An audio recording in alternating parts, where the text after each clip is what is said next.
अस्सलाम वालेकुम। SMTV global के साथ मैं हूं आमना अनफाल। सबसे पहले न्यूज़ हेडलाइंस।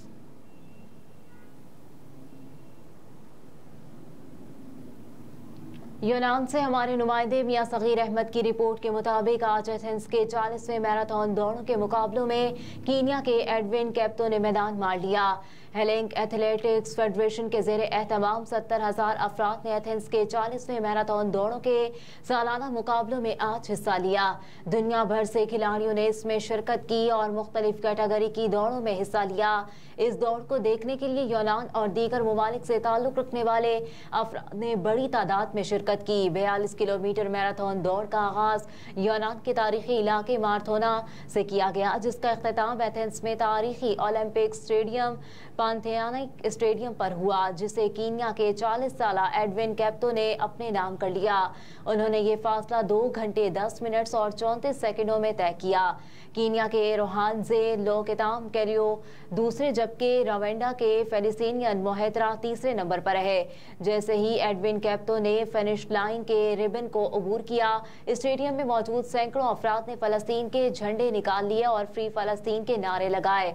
खवातीन के 42 किलोमीटर दौड़ों मुकाबलों में कीनिया आतातानाए पहली, कीनिया की कारवेलेना और यूनान की ग्लोरिया जेवान पहले नंबर पर रहीं।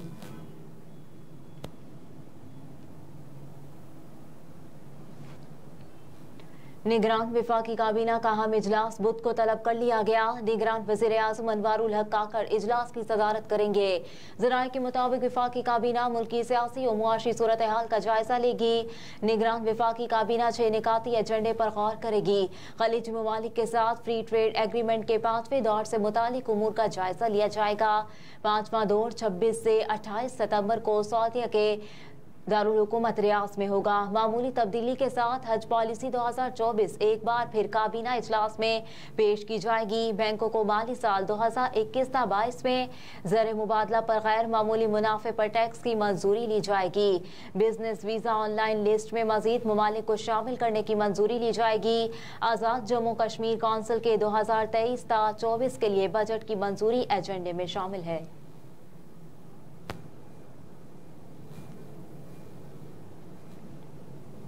साबिक लीगी MNA हनीफ अब्बासी हंगामा आराई केस में बरी। एडिशनल डिस्ट्रिक्ट एंड सेशन जज नवीद अख्तर लॉन ने हनीफ अब्बासी के खिलाफ हंगामा आराई केस की समाअत की। हनीफ अब्बासी अपने वकील के हमरा अदालत में पेश हुए। रावलपिंडी की डिस्ट्रिक्ट कोर्ट ने कैप्टन रिटायर्ड सफदर की गिरफ्तारी के मौके पर हंगामा आराई केस में साबिक विफाकी वजीर हनीफ अब्बासी को बरी कर दिया।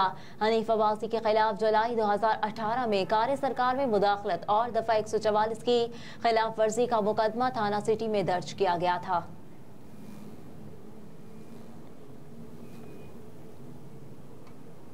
दफा 144 की खिलाफ वर्जी का केस फवाद चौधरी की हाजिरी से इस्तिस्ना की दरखास्त मंजूर। डिस्ट्रिक्ट एंड सेशन कोर्ट के एडिशनल सेशन जज ताहिर अब्बास सेप्रा ने फवाद चौधरी के खिलाफ दफा 144 के खिलाफ वर्जी केस में दरखास्त जमानत पर समाअत की।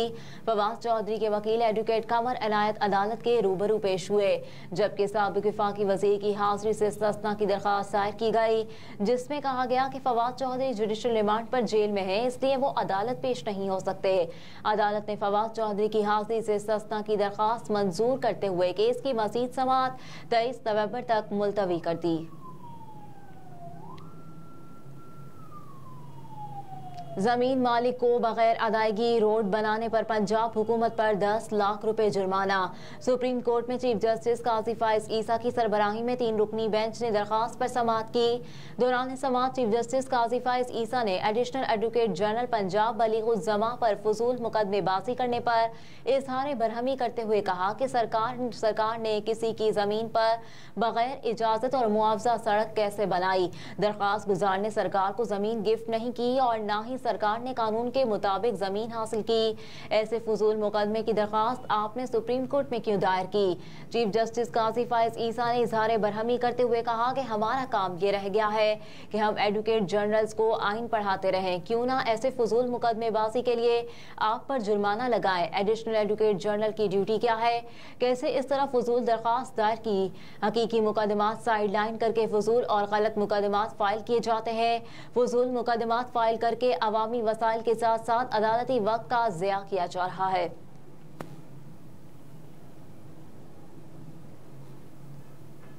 4 रोज की छुट्टियों के बाद तालीमी इदारे खुल गए, स्मोक की भी दोबारा एंट्री।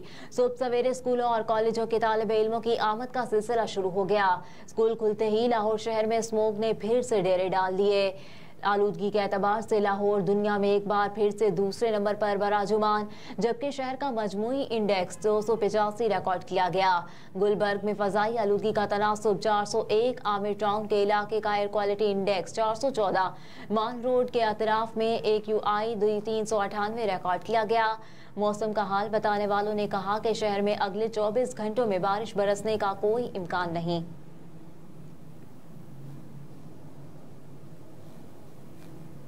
MQM पाकिस्तान के कन्वीनर डॉक्टर खालिद मकबूल सिद्दीकी कहते हैं कि गुज़िश्ता कई दिहाइयों में पाकिस्तान का बेमकसद आइन अवाम को हुकूक ना दिलवा सका। ये आइन सिर्फ ताकतवर को तहफ़्फ़ुज़ फराहम करता चला रहा है।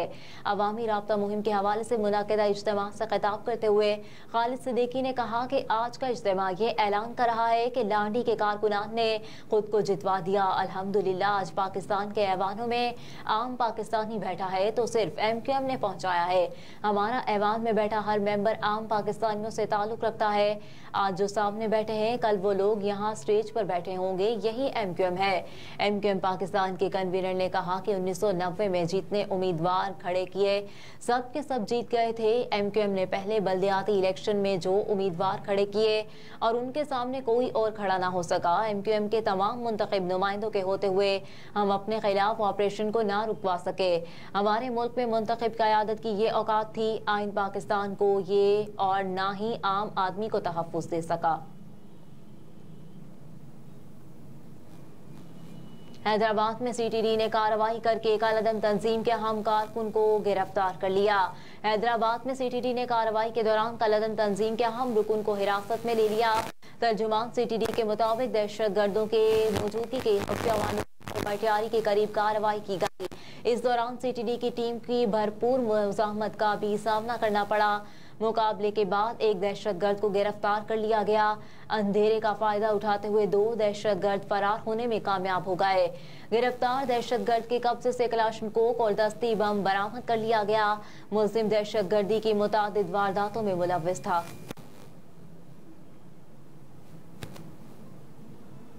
गंदम और आटे की कीमतों में होशरुबा इजाफे, नई रेट मुकर्रर कर दिए गए। महकमा खुराक पंजाब की जानिब से गंदम और आटे के रेट मुकर्रर करने का नोटिफिकेशन भी जारी कर दिया गया। नोटिफिकेशन के मुताबिक फी किलो आटे की कीमतों में 75 रुपए का होशरुबा इजाफा कर दिया गया, जिसके बाद फी किलो आटे की कीमत 65 रुपए से बढ़ाकर 140 रुपए तक पहुंच गई। गंदम का फी मन रेट 4700 रुपए मुकर्रर कर दिया गया, जबकि 10 किलो आटे के थैले का एक्स मिल रेट 1374 रुपए मुकर्रर किया गया है। ताहम 10 किलो आटे के थैले का परचून रेट 1399 रुपए मुकर्रर हुआ है।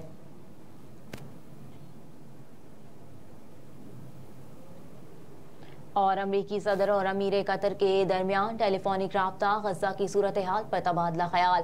टेलीफोनिक गुफ्तगू के दौरान दोनों रहनुमाओं ने गज़ा की सूरत हाल पर तबादला ख्याल किया। अमरीकी सदर जो बाइडन ने कतर से हमास के हाथों यरगमाल अमरीकी शहरियों की रिहाई और जंग से मुतासरा फ़लस्तीनियों के इनक़लाब पर ताउन करने का मुतालबा किया।